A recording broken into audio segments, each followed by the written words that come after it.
Problemado po ba kayo mga bossing ko, lalo-lalo na pagdating sa usapin ng pera?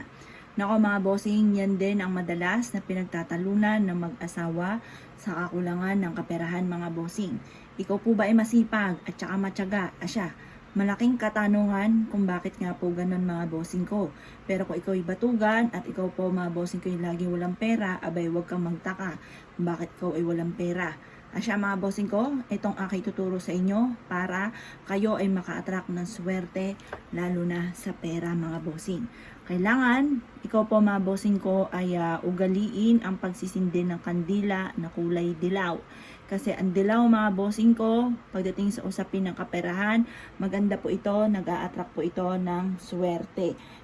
Para araw-araw na may receive ka na pera. Ngayon pa mga bossing, pagdating din sa usapin ng mga kalamidad, dilaw daw po ay isa rin sa mga pinaka-the best. Ang dilaw. Pantaboy ng mga kamalasan, dilaw ay the best mga bossing. Ito ay magbubukas ng daan para kayo po ay makamit nyo kung ano man ang inyo po mga pinapangarap. Tapos, kailangan din po natin ng barya. Maglagay ka sa isang mangkok, kagaya nito, na clear. Dapat clear para kita yung loob, kita yung labas. Ibig sabihin po niyan, nadodoble-doble ang blessing. Ngayon pa mga bossing, maglagay ka ng ganito sa inyo pong center table. Sa center table lang ito ilalagay, hindi to pwede sa hapagkainan kung saan ka nakain.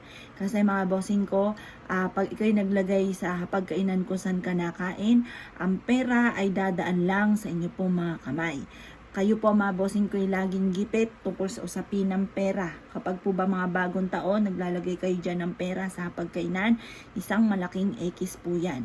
Kasi yan po mga bossing ko, pansinin po ninyo, gumagawa ka ng pampaswerte, pero minsan may isip nyo, ginawa ko na yan dati, pero bakit hirap at hirap pa rin, parang buong taon na parang dumadaan lang yung pera sa inyo pong mga kamay. Maaaring mali ang pinaglagyan ng inyo pong barya. Mainam ito, isa center table nyo lamang po ilalagay. Hindi sa hapagkainan kung saan nakain. Kapag sa center table, kasi di ba madalas po yan nasa gitna. Yan ay mas mainam nasa gitna yung wealth natin. Kasi once na meron kang ganyan sa center table ninyo, mas higit ka na makaka-attract ng swerte, lalo na sa pera. At ugaliin din na maglagay ng mga barya sa bawat sulok ng inyong pong tahanan. Ang dulot nito ay swerte, blessing, para araw-araw maraming blessing na darating. Ngayon pa mga bossing, ang gagawin nyo po muna bago nyo po ilagay sa center table, ganito. Kayo po mga bossing ko ay humarap sa gawing silangan ng mga bandang alas 7 ng umaga. At pagkatapos, magwi-wish po kayo. Sabihin nyo po, sa pamamagitan ng sipag at tiyaga at pananalig sa itaas, ay makakamit ko ang lahat ng aking mga pinapangarap. Siksik-liglig at umaapaw at maraming blessing ang darating sa akin.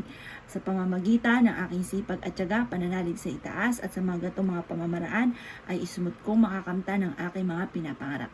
Ganon ang mga pagwi-wish na walang gamit na sana, direct to the point mga bossing. At pagkatapos mga bossing ko, ibilad nyo ito hanggang alas 8 ng umaga. Makalipas ang alas 8 ng umaga, ilagay nyo na ito sa center table ninyo. Sa center table ha mga bossing, huwag po sa pagkainan kasi kahit anong gawing kayod ay sa walat wala at ubos lagi na ubos ang pera.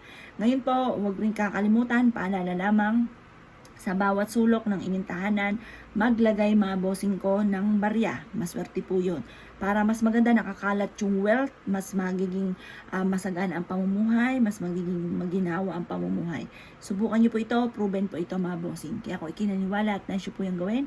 Asya mga bossing, good luck po sa inyo po lahat.